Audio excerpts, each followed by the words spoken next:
네, 시청자 여러분 안녕하십니까? 명쾌한 주 김현선입니다. 본격 시사 토크 명쾌한 주가 편안한 주말 오전 여러분과 함께합니다. 한 주간의 뜨거운 이슈를 명쾌하게 정리해보는 시간 명쾌한 주는 제주 MBC 유튜브 채널을 통해서도 시청하실 수 있습니다. 명쾌한 주 지금 바로 시작합니다. 네, 오늘은 제주의 대표 현안이죠. 제2공항 문제에 대해서 이야기를 해보려고 하는데요.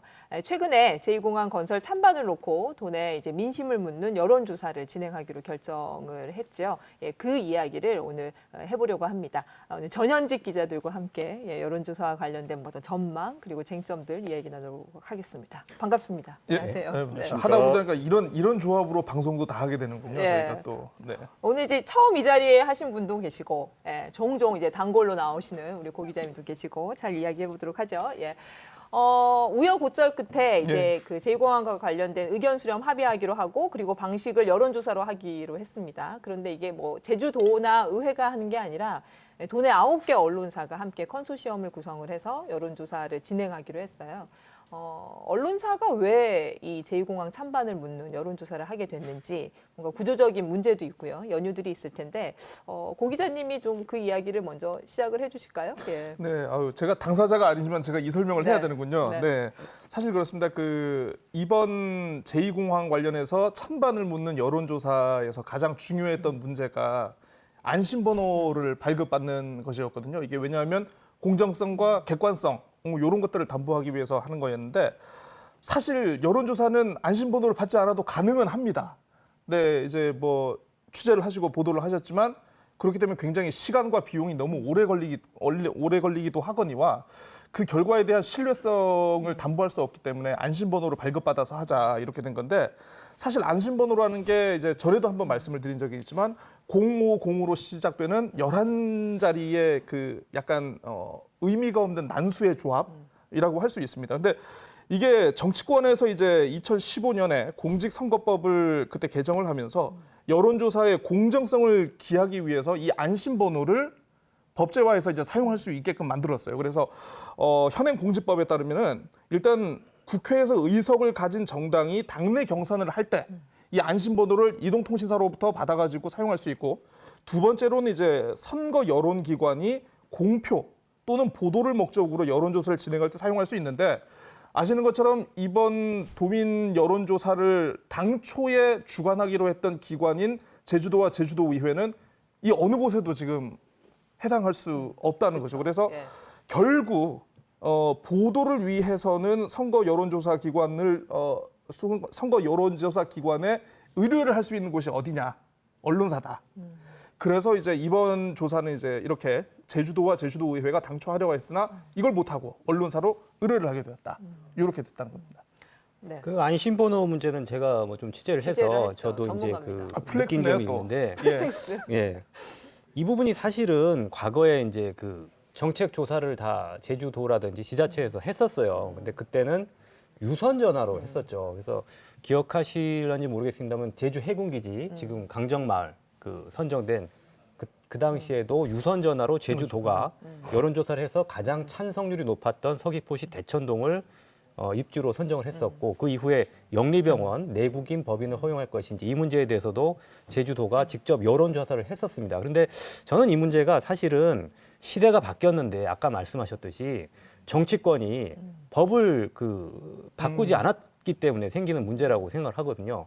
본인들이 가장 관심 있는 게 선거 여론조사, 당내 경선 이런 부분만 법을 바꿔놓고 정작 중요한 정책 조사를 할 수 있는 길을 터놓지가 않았어요. 그래서 이번에 이런 문제가 생긴 거거든요. 그래서 지금 제주뿐만 아니고 전국적으로 지금 이 문제가 다 생기고 있습니다. 특히 공론조사가 최근에 유행처럼 각 지자체들마다 하고 있는데 공론조사 하는 곳들마다 안심번호를 받지 못해서 어려운 방법인데 전 국민에게 전화를 걸어서 그중에서 지역 주민을 찾아내는 좀 사실은 좀 바람직하지 않은 방법이죠. 그렇죠. 그런 방법으로 지금 하고 있는데 어떻게 제주도 선관위는 그러면은 이번에 허용을 해주게 된 거냐. 나름 본인들도 고심을 많이 하셨다고 해요. 그래서 전례가 없답니다. 이렇게 지역에서 하는 여론조사. 근데 그동안 있었던 판례라든지 이런 것들을 검토를 해서 선관위에서도 이번에 제2공항 사업이 또 국가적인 사업이지 않습니까? 그래서 나름 좀 전향적으로 생각을 해서 허용을 해준 것 같습니다. 예. 아무튼 9개 언론사가 하긴 하지만 선거 여론조사를 하는 그렇죠. 거예요. 선거 여론조사를 하는데 거기다가 이제 제2공항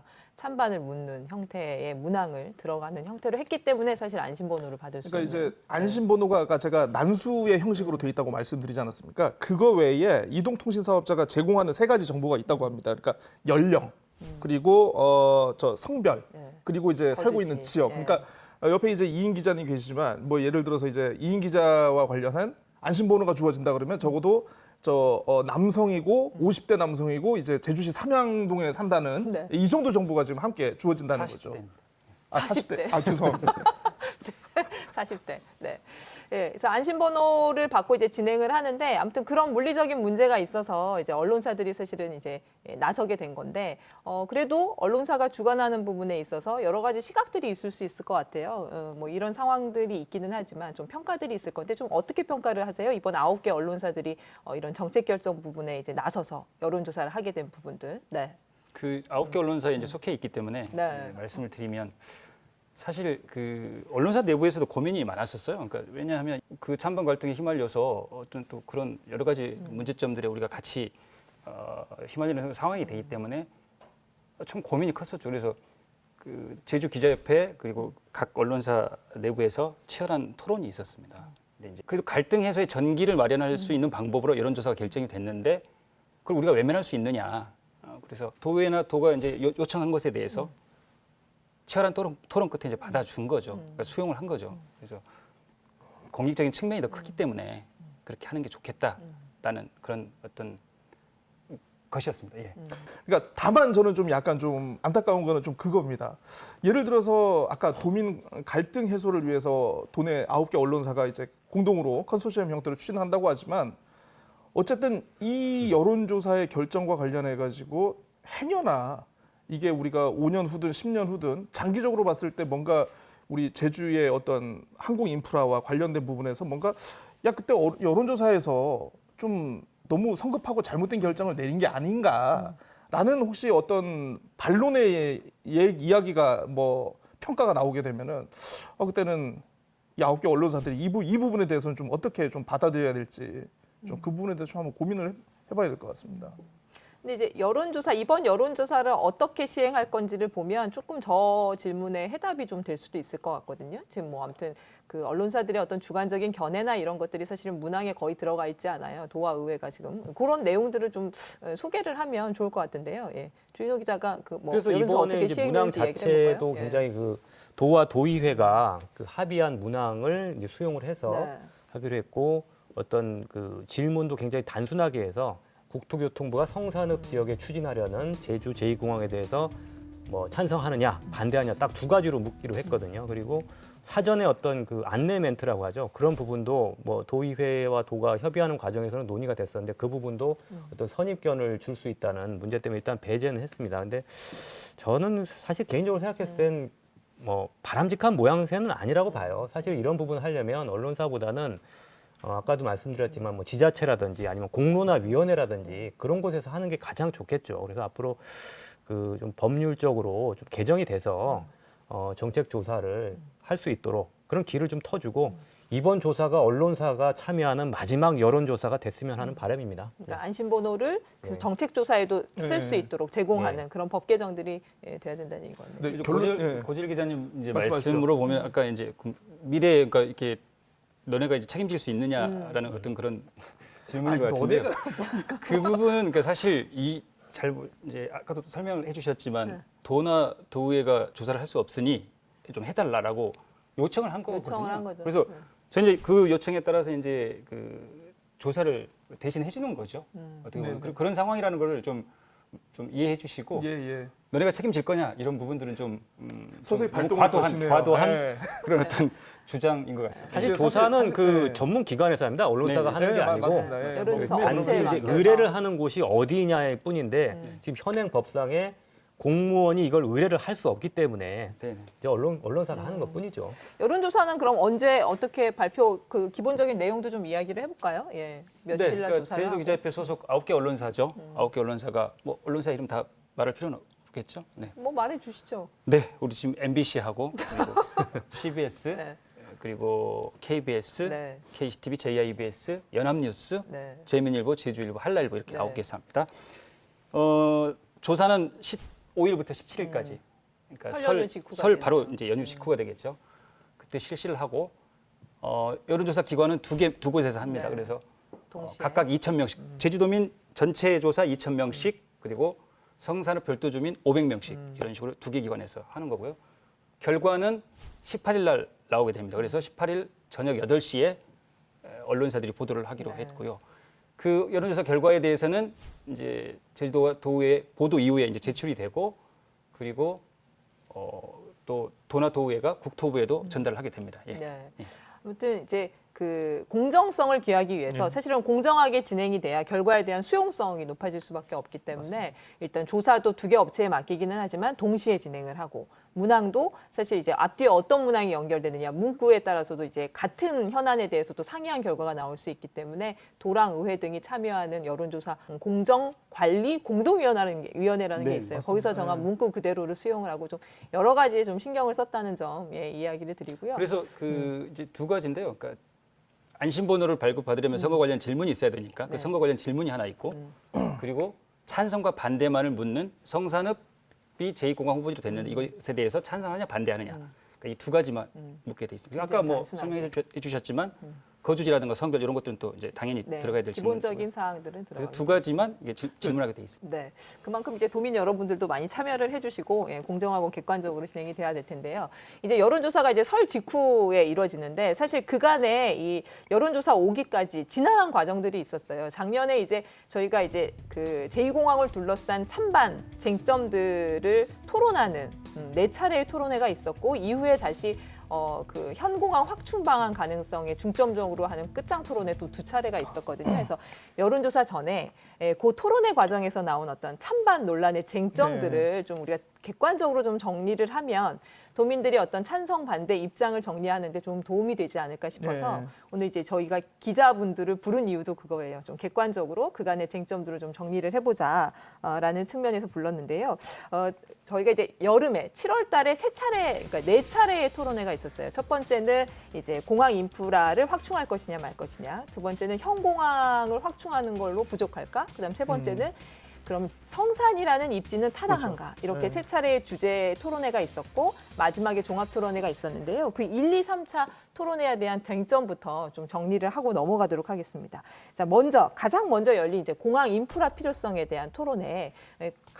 그때 당시에 이제 찬반 단체의 어떤 입장들이 있었을 텐데 그 쟁점을 좀 정리를 먼저 해보죠. 네.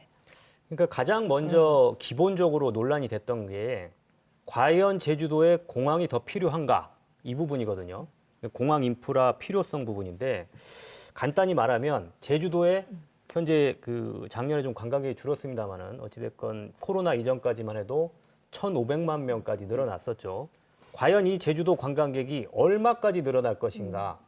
모든 그 사회 간접 자본은 사전에 예측을 하고 수요를 예측을 하고 이제 건설을 하는 문제이기 때문에 이 부분에서 논란이 있었어요. 지금 뭐 국토부라든지 찬성론자들 입장에서는 제주도의 관광객 증가 속도가 너무나 빠르다. 세계적으로도 유례가 없다는 거예요. 그래서 기억하실런지 모르겠습니다만 제주도 관광객이 그 IMF 직후 경제위기 직후에 한 300만 명대였습니다. 2000년대 초반에. 그러다가 2005년도에 처음으로 500만 명이 돌파를 했고요. 2013년도에 1000만 명. 그리고 불과 3년 있다가 1500만 명까지 늘어났거든요. 그래서 이것이 제2공항을 건설하게 된 직접적인 계기가 되는데 현재 추세로 봤을 때는 2천만 명 이상 늘어날 것이 확실하다. 그래서 지금 공항 수요로 지금 4천만 명 얘기가 나오잖아요. 4천만 명 그 안팎인데 그래서 관광객이 2천만 명 이상 늘어나면 그 왕복 합치면 이제 4천만 명이기 때문에 네. 그래서 국토부라든지 지금 그 건설을 이제 찬성하시는 분들 입장에서는 지금 중국이 지금 어찌됐건 그 중국인 관광객이 전 세계로 6호라고 하죠. 그 많이 늘어나고 있지 않습니까? 그리고 국내에서도 레저라든지 그 근무 형태가 바뀌면서 제주를 1년에 과거에는 평생에 한두 번 오시던 분들이 이제 1년에 세네 번씩 오시니까 관광객이 최소 2천만 명 이상 얼마가 될지 모르겠지만 최소 200만, 300만까지는 갈 수가 있다라고 이제 얘기를 하는 거죠. 그런데 반대 측에서는 이것은 정부에서 정책을 어떻게 쓰느냐에 따라 달린 문제다. 그래서 정부에서 그동안 뭐 저비용 항공사를 지나치게 허가를 많이 내주고 관광객이 늘어날 수 있도록 정책을 펼쳤기 때문인데 정책을 좀 바꾸면 제주도의 관광객이 2천만 명 이상 될 거라고 우리가 어떻게 장담하겠느냐. 그리고 특히 코로나 위기를 지금 감안하지 않았다. 지금 코로나로 인한 관광객 감소 현상이 언제까지 지금 갈지 아무도 장담을 못 한다는 얘기죠. 해외여행이라든지 이런 부분이 2020년대 중반까지도 이게 어려울 거라고 하는 전문가들도 있어요. 그럼 중국인 관광객이 과연 내년 내후년에 올 것인지 지금 장담이 안 되는 상황이잖아요. 그래서 과거 한 10년 동안의 특수한 상황을 가지고 제주의 관광객이 끝없이 늘어날 것이라고 단정 지은 것은 위험하다. 이게 무리다. 반대론자들의 얘기죠. 두 번째는 좋다. 그럼 늘어날 수 있다고 치고 그렇게 늘어나는 것이 바람직한 것인가? 관광객이 2천만 명 이상 늘어나서 뭐 외형적으로는 관광 수입이라든지 이런 부분이 늘어나면 경제적으로 어떤 이득이 있을 거라고 우리가 그걸 생각하기 때문에 이제 건설을 하는 건데 그 반대편에 그로 인해서 지불해야 되는 비용이 너무나 많다. 뭐 쓰레기라든지 하수도라든지 교통 문제라든지 뭐 난개발로 인해서 환경이 파괴되는 문제들, 이 반대론자들이 이제 계속 주장하는 거죠. 그래서 우리가 뭐 최근에 뭐 우리 도민들이 많이 느꼈겠지만서도 이 속도가 너무 빠르다 보니까 인프라가 이걸 따라가지 못했어요. 그러다 보니까 도두동에 있는 뭐 제주 하수처리장에서 오수가 바다로 곧바로 흘러나간다든지 이런 부분을 우리가 제어를 못했다는 거죠. 또 이 관광객 숫자가 너무 많다. 그러니까 지금 제주도가 1,500만 명까지 갔었잖아요. 근데 저도 뭐 하와이가 작년에 1,000만 명을 겨우 넘었다고 하더라고요. 하와이 하면은 세계적인 그 섬 관광지고 발리도 1,000만 명이 안 된답니다. 오키나와도 한 800만 명 정도 된다고 해요. 그에 비하면은 섬 자체의 수용 능력. 제주도가 그런 섬들에 비해서 면적이 작거든요. 작은데 1,500만 명 이상, 2천만 명 이상 이렇게 관광객이 왔을 경우에 과연 버텨낼 수 있느냐 이런 부분에서 많은 논란이 있었죠. 네. 뭐 그런 부분 때문에 최근에 이런 여론 조사를 하는 상황까지 오게 된 거고 저는 한 가지 덧붙이고 싶은 게 이런 환경적인 문제에다가 최근에 이제 땅값 상승 이런 부분들도 제주도민들이 그로 인해서 이제 자산의 격차가 벌어지기 시작하고 과거에 이제 제주도가 굉장히 그 아주 균일한 그런 생활 수준의 격차가 적은 사회였는데 이제는 점점 그런 부분에서 벌어지고 있거든요. 그런 부분들에 대한 반성 이런 것들이 최근에 어떤 제2공항에 대한 반대론이 확산되는 계기가 됐던 거 아닌가 뭐 생각을 합니다. 그러니까 이제 인프라 측면에서 이제 수요를 놓고 그렇죠. 국토부랑 반대 단체들이 이제 각을 세우는 상황이 된 거죠. 수요 예측이 맞느냐. 그러니까, 개인적으로는 세 차례 토론회 중에 가장 어떻게 보면 기본적인 전제가 되고 의미가 큰 그런 토론회인데 사실 그렇거든요. 경제학 같은 경우에는 모든 이론의 출발이 모든 사람은 기본적으로 자기 이익을 추구한다는 기본 전제를 가지고 이론이 디벨롭 되거든요. 사실 모든 기초가 되는 게 과연 항공 수요는 앞으로 계속 증가할 것인가? 라는 그런 예측 분석하고 증가하는 항공 수요를 우리가 제주가 다 수용을 할 수 있는가라는 뭐 어떤 가치 판단의 문제 이런 것들을 다 종합적으로 좀 약간 좀 이게 긴 호흡을 가지고 좀 한번 논의를 해봤어야 하는 문제인데 사실 이번 공항 인프라 확충과 관련해 가지고 모든 일련의 절차를 보면 이게 싹둑 생략되고 이렇게 넘어온 부분이 있어가지고 그 부분은 좀 개인적으로 아쉽게 생각합니다. 네. 예. 아무튼 수요에 대한 이제 예측들이 엇갈리면서 자, 두 번째 거는 좋아 수요가 증가한다고 치자. 그러면 기존 공항을 활용하는 방법으로 그거를 수용할 수는 없어. 이게 2차 토론회의 주제였어요. 그때의 쟁점은 어떤 거였는지. 네. 그러니까 제주공항, 그러니까 현 제주공항을 확충하면 되지 않겠느냐, 뭐 이런 네. 어떤 쟁점이죠. 근데 그러니까 이제 국토부 입장에서 보면 그 현 제주공항에 대해서 이제 안전성 문제를 일단 크게 두 가지로 볼 수 있겠습니다. 찬성 반대 측에서 이제 주장 쟁점이 되는 게 안전성 문제하고 그다음에 보조 활주로인 그러니까 거의 쓰지 않고 있는 남북 활주로를 활용할 수 있느냐의 네. 문제인 것 같아요. 그래서 첫 번째 안전성 문제는 이제 국토부 쪽은 지금 뭐 비행기 운항 횟수가 1분 40초당 뭐 43초당 한 대씩 이렇게 뜨고 내리는 상황에서 너무 위험한데 이 제주공항을 이제 확충을 할 수 있느냐에 대해서 고민을 했지만 그리고 우리가 이제 앞으로 계속 이제 나올 그 ADPI 네. 파리공항공단 엔지니어링이죠. 거기서 이제 제시한 19개 공고안도 15개는 이미 이미 수행하고 있다. 단기, 중기, 장기 이 확충 계획에 반영을 해서 실행했거나 실행하고 있다라는 거고 그럼에도 불구하고 나머지 4개는 도저히 할 수 없다. 아까 그 보조 활주로 문제도 포함돼 있고 뭐 주기장 확대 문제도 그렇고 그건 도저히 실현 불가능한 조건이어서 그건 배제했다는 거고요. 그런데 이제 우리 반대 측에서는 그 ADPI가 공고한 그 제시안만 가지고 하면 아까 수요 예측 나오는데요. 4천만 명이 이용할 수 있는 그런 공항으로 만들 수 있다. 현재 공항을. 네, 현재 공항을 그 ADPI가 제시한 그 공고안만 충실하게 이행하면 심지어는 뭐 4,500만 명까지도 가능하다라는 이런 주장도 해요. 이제 그런 상황이고 남북 활주로를 사용할 수 있느냐의 문제를 가지고는 국토부 쪽에서는 도저히 이거 바다 쪽을 매립하거나 이렇게 해야 되는데 그럼 또 다른 환경 문제가 발생하지 않느냐라는 거고 반대 측은 그러니까 교량형으로 그러니까 바다를 매립하는 게 아니라 교량형으로 할 수 있다. 그러면 환경 문제 최소화할 수 있고 충분히 그 교차 활주로를 사용할 수 있어서 제주공항 확충만으로 가능하다 이렇게 주장을 하고 있는 거죠. 네. 아무튼 이제 현재 공항에 대해서 국토부는 지금 공항을 확충해서 뭔가 수요를 감당하기에는 한계가 분명히 있고 네. 그리고 안전성에 있어서 너무 위험하다 이 얘기를 하고 있는 거고 반대 단체 쪽에서는 보조 활주로를 운영을 한다거나 관제 시스템을 조금 더 고도화하면 충분히 가능하다. 이런 어떤 좀 전문적인 영역의 쟁점들이 계속 이어져 갔고 근데 3차 토론회에서는 이제 예. 입지와 관련된 얘기가 나왔던 맞습니다. 거예요. 사실은 그 성산이라는 지역이 사실은 기존에 우리가 얘기됐던 지역들은 아니었기 때문에 이 성산이라는 입지가 과연 타당하게 정해진 것인가에 대한 쟁점이었어요. 그 부분을 좀 국토부 입장과 그리고 반대단체 입장, 쟁점들을 좀 정리를 해보죠. 예. 지금 MC께서 이제 성산이란 입지가 타당한가라고 이렇게 제목을 뽑아주셨는데 이걸 다르게 표현하면 신도는 왜 탈락했는가라는 것으로 이렇게 치환이 될 수 있거든요. 사실 그 정부 출연 기관인 국토연구원에서 이제 2011년에 제주 신공항 개발 구상 연구 용역을 그때 이제 발표를 한 게 있습니다.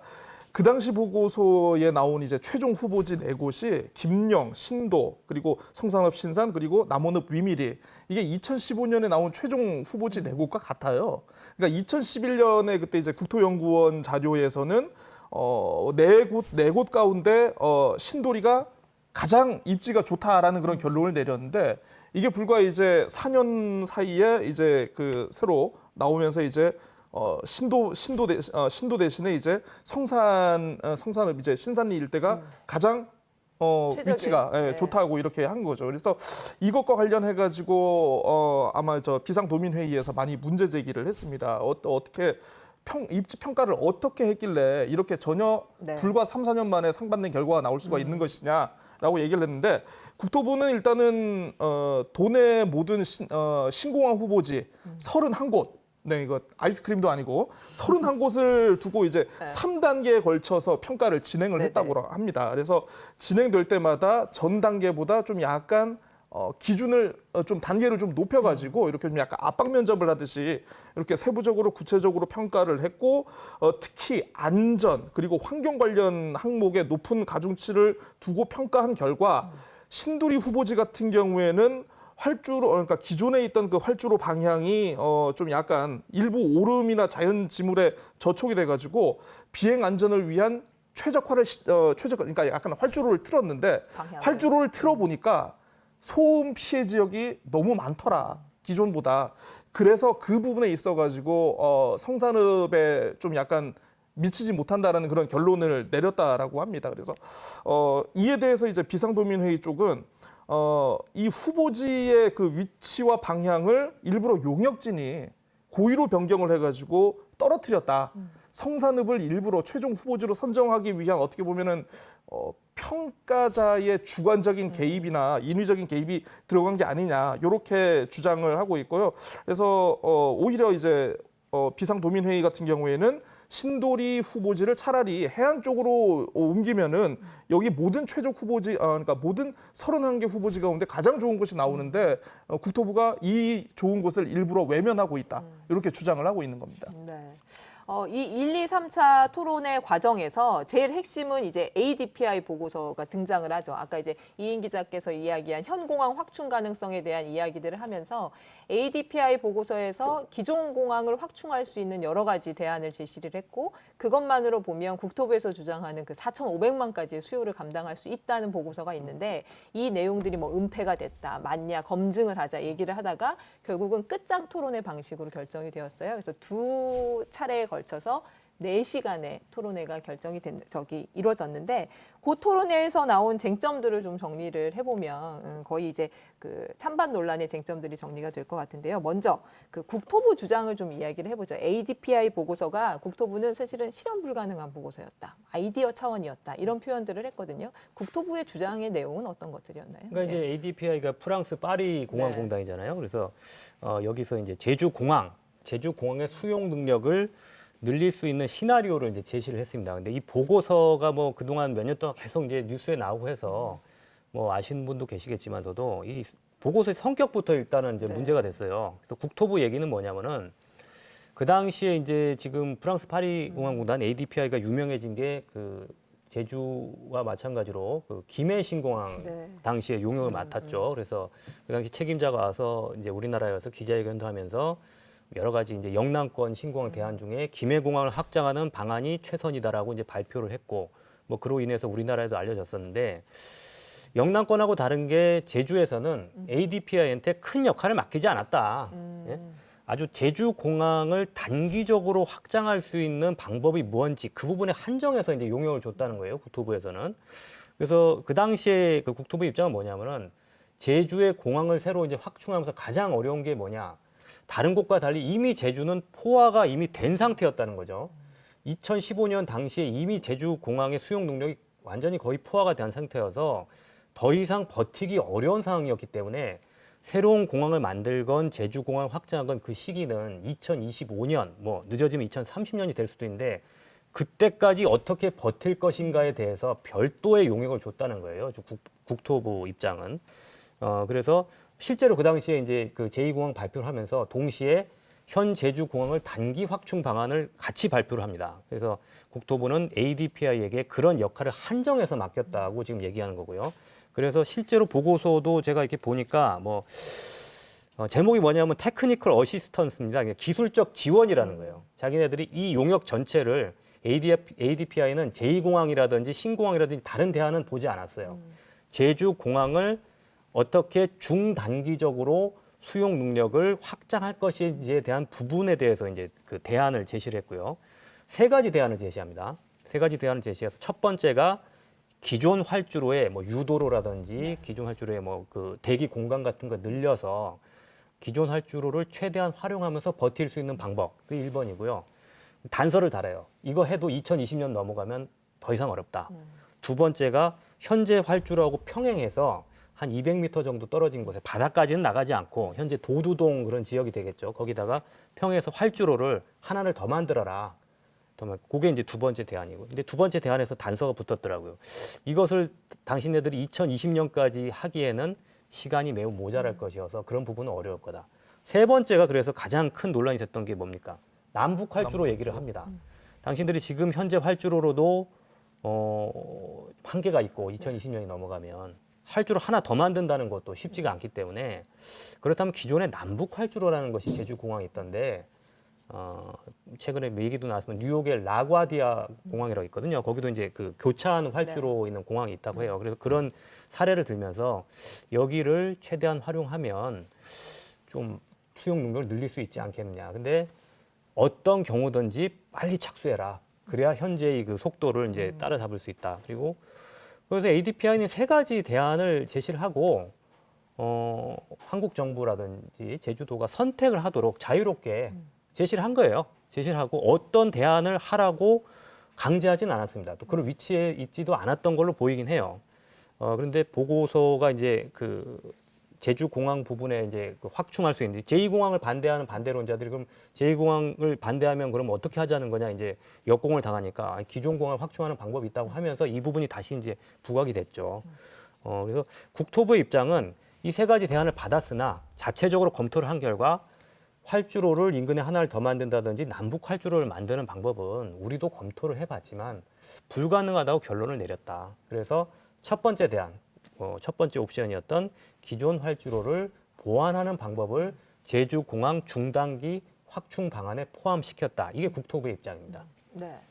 반대로 이제 반대 단체들은 국토부는 ADPI 보고서가 이제 아이디어고 사실은 이미 수용한 부분들도 있고 그것만으로는 그래도 수요를 감당하기 어렵다라는 거였지만 반대 단체들은 또 정반대의 이야기들을 했어요. 예, 어떤 주장이었나요? 네. 그러니까 일단 그 수요 예측이 자꾸 달라진다 이거예요. 그러니까 반대 단체에서는 아니 사전 타당성 그리고 입지 타당성 기본 계획 때마다 다 다르다. 수요 예측이 뭐 4,500만 명 뭐 그랬다가 이제 기본 계획에서는 다시 4,000명대로 떨어지고 도대체 왜 이렇게 수요 예측이 잘못된 거냐? 결국은 뭐 인구 감소라든가 뭐 초고령 사회 이런 것에 대한 어떤 전혀 감안을 하지 못한 그런 변수를 감안하지 않은 그런 수요 예측 조사였다라는 것이고 중요한 거는 ADPI가 이제 제시했던 그 공고안들을 시행하면 아까도 말씀드렸지만 그 4천만 명, 4,500만 명까지 이용할 수 있는 그런 공항으로 만들 수 있다. 그래서 아까 이제 나왔던 보조 활주로 문제도 교량형으로 해서 하게 되면 환경 문제 최소화할 수 있고 그래서 충분히 교차 활주로로 그러니까 동서 활주로, 남북 활주로를 같이 사용할 수 있기 때문에 연간 뭐 수요 예측에 따라서도 국토부 수요 예측이 엉망이지만 그럼에도 그 수요 예측을 적용해도 충분히 가능하다는 것이었고요. 그리고 환경 문제를 이야기할 거면 그러면 그 성산읍의 입지에 있는 뭐 동굴, 뭐 오름, 뭐 이런 숨골 이런 것들에 대한 환경 문제보다 차라리 교량형으로 하게 되면 훨씬 더 이 방법이 좋다라는 게 이제 반대 측의 주장이었죠. 현실적으로 가능하다. 네. 근데 이제 그 각 국토부와 반대 단체의 주장에서 계속 얘기 나오는 건데 사실은 안전성에 그렇죠. 대한 얘기였어요. 그래서 제주공항의 안전성이 사실은 ADPI 보고서의 내용들을 한다 하더라도 수요를 다 감당하기엔 굉장히 안전의 위협들이 있다는 거고 또 반대 단체는 반대 얘기들 했죠. 안전성 논란에 대한 얘기들도 좀 정리를 좀 해보죠. 그러니까 이제 그 지금 끝장 토론 1차 토론에서의 그 주요 쟁점을 이제 두 기자분께서 정리를 해주셨는데 이제 두 번째 토론 그러니까 두 번째 끝장 토론에서 더 이제 범위가 좁혀진 게 이제 바로 남북 활주로의 그 안전성 문제거든요. 뭐 아까 그러니까 설명을 잘 해주셨습니다만은 일단 지금 남북 활주로 자체가 이게 길이가 1,900m입니다. 그래서 적어도 여기에서 뭐 이륙 전용으로라도 쓰기 위해서는 이게 2,500m는 돼야 되는데 한 600m가 짧죠. 그래서 그 부분에 대해서 확장시키는 게 가능하느냐 아니면 불가능하느냐를 물었던 게 이제 끝장 토론의 두 번째거든요. 그래서 그 전까지는 주로 이제 국토부가 어떤 대안을 제시하거나 뭐에 대해서 이렇게 설명을 하고 비상도민회의가 그거에 대해서 반박하고 다시 질의를 하는 그런 구조였는데 이 마지막 토론에서 이게 거꾸로 돼가지고 그 비상도민회의가 제안하고 설명을 하고 국토부가 요거를 질의하는 그런 구조로 좀 이렇게 바뀌었다는 게 좀 약간 재미있는 포인트였습니다. 그래서 일단 비상도민회의는 이 1,900m짜리 활주로를 해안으로 조금만 뻗어서 나가면은 이게 충분히 교량형으로 그러니까 교량식으로 연결해가지고 환경 훼손은 물론 있을 수는 있겠지만 제2공항을 짓는 환경 훼손만큼은 훨씬 덜하게 이거를 활주로를 뽑을 수가 있다. 그리고 그 활주로를 뽑은 만큼 그 밑에 무슨 뭐 쇼핑몰이라든가 뭐 어떤 여러 부대 시설들을 유치를 해가지고 어떻게 보면은 가장 적은 비용으로 어떻게 보면 이제 항공 인프라를 충족시킬 수 있는 대안이 바로 이것이다라고 이렇게 얘기를 했는데요. 사실 이제 그거하고 더 해가지고 그것도 그 착륙 주기, 착륙 항공기 분리 간격을 지금이 6캐리마다 한 대씩 들어오게 돼 있답니다. 이거를 관제를 개선을 하면은 ADPI가 권고한 4.5해리, 그러니까 버스가 예를 들어서 10분씩 오던 거를 7분, 8분씩 이렇게 줄이면은 충분히 이게 가능하다라는 게 비상도민회의의 그때 주장이었습니다. 근데 이거에 대해서 국토부가 얘기를 한 게 뭐냐 하면 남북 활주로를 뭐 그렇게 뽑아가지고 이륙 전용으로 한다 쳐. 그러면 동서 활주로하고 겹쳐가지고 계류장에 병목 현상이 발생돼가지고 관제 시스템을 아무리 개선한다 해도 혹시나 이제 사고의 우려가 있다라는 그런 주장을 하셨어요. 그러니까 우리가 도로로 치면은 뭐 이런 거죠. 이제 뭐 예를 들어서 도로가 좁고 지금 기형적인 구조인데 아무리 교통경찰관이 많으면 뭐 하느냐. 이거는 그러니까 도로 자체를 새롭게 뽑지 않는 이상 이 병목 현상, 차량 정체는 계속 발생할 수밖에 없다라는 게 이렇게 또 그때는 이제 국토부에 놀리셨더라고요. 그래서 거기까지 이제 토론이 진행됐던 겁니다. 네. 이제. 사실은 토론에서 뭔가 그 서로 이제 수긍하고 이렇게 대기하기보다는 계속 평행선을 달린 측면들이 있어요. 그리고 워낙 복잡한 내용이고 또 기술적이고 전문적인 내용들이 있어서 사실 이렇게 짧은 시간 안에 정리하는 것도 굉장히 어렵고 토론회를 직접 봐도 사실은 판단하기가 좀 어려운 부분들이 있습니다만 어쨌거나 저희가 제2공항에 관련된 어떤 입장들을 정리를 하고 여론조사에 참여를 해야 되기 때문에 그래도 한 번쯤은 이런 부분들을 좀 참고하시면 좋을 것 같다는 생각에서 쟁점들을 정리를 해봤고요. 여론조사가 이제 설 연휴 끝나자마자 이제 진행이 될 텐데 결과를 조금 저희끼리 점쳐보면 좋겠다는 생각이 들거든요. 그간에 제2공항과 관련된 여론조사들이 언론사에서도 참 많이 했었고 그런 추이나 이런 것들을 근거로 이번 여론조사 결과 좀 어떨 것 같다. 좀 얘기를 해보면 네, 전망을 해보면 어떨까요? 일단은 뭐 최근에 그 여론조사들 한 거를 쭉 살펴보면요. 네. 흐름이 있습니다. 초기에는 성산의 제2공항을 건설하는 거에 대해서 이견이 많지 않았어요. 찬성이 많았군요. 찬성이 압도적으로 높았죠. 그래서 거의 한 70% 정도가 찬성을 했는데 점점 시간이 지나면서 아까 말씀드렸던 어떤 환경 파괴에 대한 우려 뭐 이런 부분들이 이제 제기가 되고 또 이제 한 시간이 흐르면서 이제 정부에서도 계속 그 적극적으로 추진하는 모습은 안 보였잖아요. 그래서 최근에는 찬반이 거의 같아졌다가 일부 지금 조사에 따라서는 반대가 높아지는 그런 상황도 나타나고 있죠. 그래서 저 개인적으로는 그렇다고 해서 어느 한쪽으로 지금 쏠리는 상황은 또 아닌 것 같고요. 네. 나름 그 찬성론, 반대론이 좀 팽팽하게 대립하고 있는 부분이어서 차이가 나도 많이 나지는 않을 것 아닌가. 뭐 최악의 경우에는 지금 2개 기관에서 하는 걸로 지금 조사가 되어 있는데 엇갈려서 나오면 어떡할까 그런 생각도 들긴 합니다. 어떻게 전망하세요? 그 추이를 말씀해 주셨는데 일단 추이를 보면 사실 그 2015년 11월 달에 이제 성산업 입지가 결정이 됐을 때 그때 뭐 찬성이 압도적으로 높았었죠. 그리고 점점점 이렇게 격차가 줄어지더니 그러니까 최근에는 조금 이제 반대가 좀 높아요. 최근 조사는 그랬죠. 그렇습니다. 네. 그래서 추이를 보면 뭐 이제 어떤 상황들을 좀 예측해 볼 수는 있을 것 같은데 그 지금의 어떤 현재 그 반대 단체에서는 사실 여론조사 결과에 대해서 수용해야 된다는 입장을 비교적 좀 밝히고 있는 편이고 네. 찬성 단체에서는 이걸 왜 여론조사로 결정하냐 국토부 국책 사업인데 여전히. 이런 주장을 하고 있는 걸로 보면 뭔가 좀 이렇게 흐름들이 좀 보이지 않을까 하는 생각이 들어요. 네. 굉장히 조심스럽게 네, 이야기하고 있어요. 그렇습니다. 네. 제가 제 입으로 이렇게 말씀드리긴 고 기자님의 점도 한번. 저는 차이 찬성이 생각보다 있지 않을까. 왜냐하면 그 이번 제2공항 추진에 대해서 찬반으로만 묻게끔 지금 이렇게 결정이 됐잖아요. 지금 문항이 사실 선택지가 많으면은 굉장히 우리가 경우의 수도 많이 봐야 되고 뭐 여러 가지 변수도 많이 있겠지만은 찬반이 있으면 의외로 민심은 굉장히 단순하게 흐를 가능성이 있지 않을까 싶어요. 그러니까 뭐 보면은 우리가 이때까지 뭐 대통령 선거라든가 주요 선거를 보면은 막판에 후보가 2명이 나오면은 처음에는 선거 과정에서는 좀 굉장히 많이 벌어진 것 같고 해도 막상 결과는 굉장히 굉장히 좀 많이 좁혀 들어가거나 이런 경우가 많았거든요. 그래서 지금이야 그 가장 최근에 한 조사가 그 MBC가 지난해 9월에 한 거죠. 코리아 리서치. 네, 지난해 9월에 한 거기 때문에 아마 지금 정도의 시간 차면은 어떻게 보면 샤이 찬성들도 좀 뭔가 이제 여론조사에 맞춰가지고 좀 본인들의 마음의 준비도 좀 하셨을 거고 사실 이게 또 여론조사를 가면서 위기감을 느끼시는 그런 그 찬성론자 분들이 계셨을 것 같아요. 예, 그래서 제가 봤을 때는 아마 이걸 어떻게 해석하지 못할 정도로 비등하게 나올 가능성이 있지 않을까라고 저는 또 한번 보고 싶습니다. 코로나19 상황에서 지금 실시된다는 것도 우리가 변수들이 좀 눈여겨봐야 될 것 같습니다. 지금 코로나19가 최근에 지금 이번 겨울에 굉장히 이제 3차 대유행 오면서 경제적으로 굉장히 좀 많이 지금 어려운 상황이잖아요. 그래서 이 2가지로 볼 수 있는데 코로나19 때문에 관광객이 많이 줄었다는 것, 외국인 관광객이 언제 재개될지 모른다는 점에서 공항의 필요성이 떨어졌다고 볼 수도 있고요.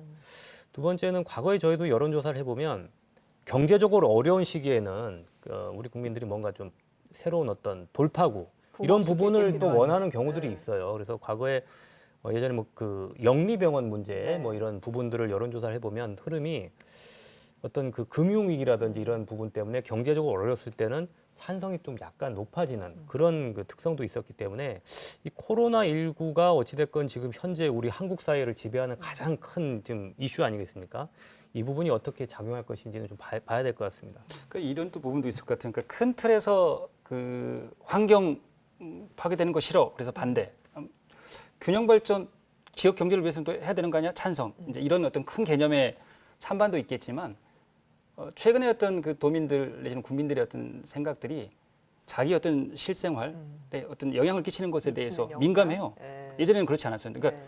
정책이 우리를 바꿀 수 있다라는 것에 대한 것들을 좀 대단히 민감하게 좀 생각을 하고 있기 때문에 이런 거죠. 그러니까 우리 집에서 제2공항까지 가려면 뭔데? 단순하게 아니면 가까워서 좋다. 이런 어떤 자기 어떤 생활에 관계가 있는 사람들의 어떤 선택도 굉장히 중요하게 지켜봐야 될 부분이다라고 생각을 해요. 거주지에 따라서도 차이가 그렇죠. 있겠네요. 예. 제주시 이제 동 지역에 사시는 분들이나 네. 읍면 지역에 사는 분들이냐 뭐 이런 맞습니다. 거에 따라서 좀 결과가 상이할 것이다. 네. 이렇게 보시는 것 같네요. 또 볼 수 있는 변수가 뭐냐면요. 지금 어떻게 보면 이제 정책 결정을 최종적으로 해야 되는 게 국토부와 청와대 아니겠습니까? 네. 국토부와 청와대 입장에서는 예를 들어서 뭐 반대가 높게 나왔다라고 가정했을 때 그럼 그동안 이 지역을 토지거래 허가구역으로 묶어둔 것에 대한 어떤 경제적 손실을 어떻게 보상할 것이며라는 그런 고민도 좀 해봐야 될 것 같고요. 그리고 이제 지금은 수면 아래로 완전 가라앉기는 했습니다만 공군의 남부 탐색 구조부대 어쨌든 공군은 입장이 확고한 것 같아요. 어쨌든 무조건 제2공항을 하게 되면 제2공항으로 들어가겠다라는 그런 문제도 있고 또 지금 남아 있는 큰 것 중에 하나가 그 환경부의 전략 환경 영향 평가를 어떻게 동의를 할지 부동의를 할지 이런 거에 따라 가지고 굉장히 좀 아마 여론조사 전까지는 아마 결과가 나오지는 그러니까 그와 관련한 뭔가 발표가 없을 거라고는 예상은 합니다만은 이런 것도 함께 다 고려를 해야 되지 않을까 싶긴 합니다. 변수가 될. 예. 결과 이제 수용성 부분을 생각을 해보면 그냥 명쾌하게 반대가 아주 많이 나오거나 찬성이 아주 많이 나오거나 하면 사실은 뭐 크게 고민할 부분이 없을 수도 있습니다만 지금 조사가 보면 이제 전체 도민 2,000명을 조사하는 조사가 있고 또 성산읍 주민 500명을 별도로 하는 조사가 있거든요. 이 조사 결과 두 가지의 어떤 그 결과에 따라서도 도나 이런 쪽에서는 조금 이걸 해석하기 난처한 입장이 될 수도 있고 여러 가지 좀 경우의 수들이 좀 있을 것 같아요. 예, 어떻게 보시나요? 예. 그 논란이 있겠죠. 논란이 있을 거고 특히 지금 가능성이 높은 시나리오가 성산읍 조사하고 전체 도민 조사가 좀 엇갈리는 경우가 나왔을 경우입니다. 그래서 이 부분이 논란이 될 수 있는데 결국 결정하는 건 국토교통부, 뭐 근본적으로 이제 대통령이 결정하는 문제거든요. 이 부분은 국책 사업이기 때문에 뭐 도지사나 도의회가 결정하는 사업은 아닙니다. 정부가 책임지고 추진해야 되는 사업이고 중단하더라도 정부가 결정해야 되는 부분이기 때문에 어떤 여론조사가 결과가 나오건 책임은 정부가 져야겠죠. 그래서 물론 여론조사 결과가 여러 가지 나올 수는 있습니다만 결과를 받은 정부에서 이 여론조사 결과를 바탕으로 해서 책임 있게 결정을 내려야 한다고 봅니다. 예. 그러니까 국토부가 지난 13일에 그 입장을 내지 않았습니까? 이제 그 이 여론조사 제3자 위탁 추진과 관련해 가지고 어쨌든 합리적이고 객관적 절차에 따른 의견 수렴 결과를 보내오면은 관계기관과 협의를 거쳐서 정책 결정에 충실히 반영할 계획이다라고 좀 약간 두루뭉실하게 얘기하면서 다만 또 다만이 나오네요.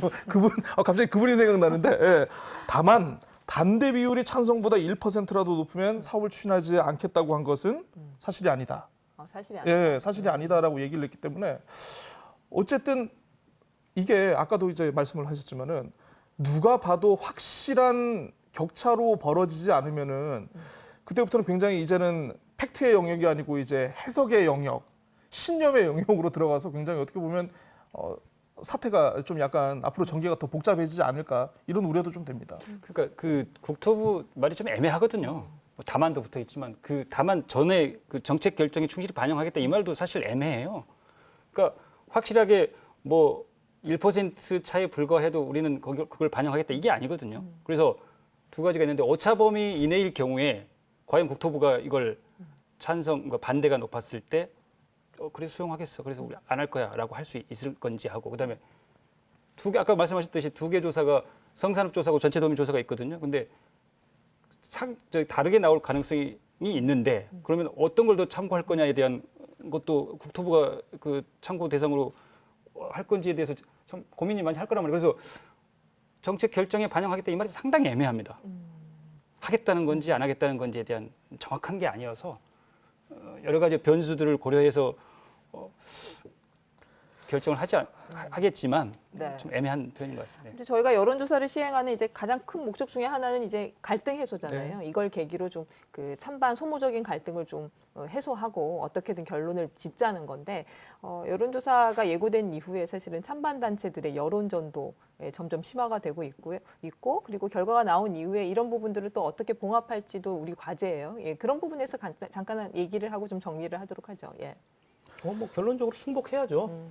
뭐 결과가 나왔는데도 거기에 승복하지 않으면 도민사회에서 환영받지 못할 겁니다. 그래서 일단 이 여론조사까지 오게 된 것만 해도 큰 그 수확이잖아요. 우리 해군기지 문제에서 이런 그 방법을 찾지 못했다고요. 그런데 결국에 그런 그 오류를 경험하면서 이번에는 어찌됐건 간에 도의회가 갈등해소 특위를 구성해서 토론회도 열었고 그 결과로 이제 도민 의견 수렴으로 여론조사라는 해결책을 찾았기 때문에 지금 이 문제가 사실 너무 그 오랫동안 끌었던 부분이 있습니다. 지금 문재인 대통령께서 처음에 그 공약으로 절차적 투명성을 전제로 해서 뭐 제2공항 문제를 풀어가겠다고 공약을 해서 취임한 지가 벌써 임기가 다 끝나가잖아요. 근데 지금 아직도 지금 해결이 안 됐거든요. 그래서 최소한 이번 대통령 임기 안에는 해결이 돼야죠. 이 문제를 다음 대통령까지 넘길 수는 없습니다. 그래서 이번 여론조사를 계기로 해서 승복하고 정부도 거기에 따라서 지금 대통령 임기 끝나기 전에 올해 안에 반드시 결론을 내려야 된다고 봅니다.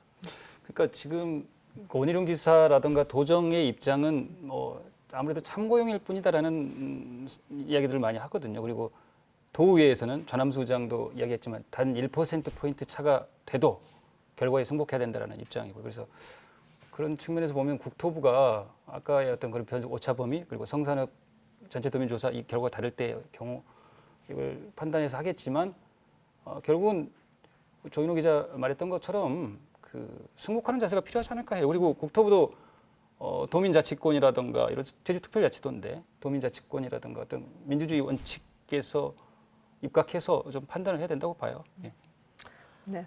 물론 이제 현실적으로 우리가 주민투표라든가 공론화조사를 가지 못하고 여론조사로 치르는 면이 없지 않아 있습니다만은 좀 복잡합니다. 그러니까 뭐라고 좀 저는 모르게 결론을 내릴 수는 없을 것 같아요. 근데 어쨌든 그래도 여론조사를 하기로 했으면 어쨌든 뭐 아까 두 분 말씀하셨지만은 승복을 하는 자세가 또 필요하지 않을까. 예. 예, 복잡한 의견 말씀, 수렴 예. 방식에 대해서 합의를 한 거고 예, 그리고 예. 도화의회가 그 여론조사 방식이라든지 그렇죠. 뭐 문항이라든지 이런 부분에 대해서 합의를 해서 한 거기 때문에 사실은 결과에 대한 수용은 당연히 해야 될 것 같고요. 마무리 지으면서 저희 이제 고정 마무리 순서가 있어요. 깨톡이라고. 예. 익숙하신 익숙한 제가 고 먼저 할까요? 기자님부터 그러면 원샷 3번 카메라 보시면서 저는 그러면 그 두 분을 초대를 하겠습니다. 그 우리 저 성산업 추진위원장님하고요. 그리고 저 비상도민위원 비상도민회의 위원장님 초대하셔가지고 찬반 양쪽으로. 예. 그 두 분 위원장님 이 항공역학에서 보면은 이륙 결심 속도라는 게 있답니다. 비행기가 활주로에서 달리면서 어느 정도 속도에 이르면은 이제 더 이상 멈출 수 없는 그런 속도가 있다고 하는데 그게 바로 이륙 결심 속도거든요. 자, 이제 제2공항과 관련한 도민 의견 수렴은 이미 이륙 결심 속도에 왔습니다. 여기서 멈출 수 없습니다. 받아들이셔야 됩니다. 네. 이 기자님 준비되셨어요? 예. 어. 1번 카메라. 예. 그 아무래도 원희룡 제주지사한테 네. 뭐 제 눈치를 보세요. 카톡을 말씀하세요. 보내고 싶습니다. 예. 그 좀 대권 도전에 여념 없으시겠지만 네. 제주 최대 현안인 제주 제2공항 문제에 관심 많이 갖고 이 여론조사 결과도 우리 도정 차원에서 승복하는 그런 자세를 보셨으면 좋겠습니다라고 알겠습니다. 예. 네. 예. 조인호 기자님. 예. 3번 1번 카메라 분들네. 네.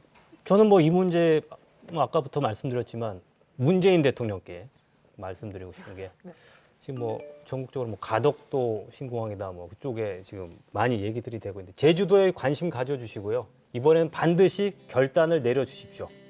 이 부분 네. 말씀드리겠습니다. 되겠죠? 네, 알겠습니다. 네, 편안한 토요일 오전에 함께한 명쾌한 주 다음 주에도 유쾌한 시사 토크로 찾아오겠습니다. 저는 다음 시간에 뵙겠습니다. 고맙습니다. 보석 같은 사랑이야.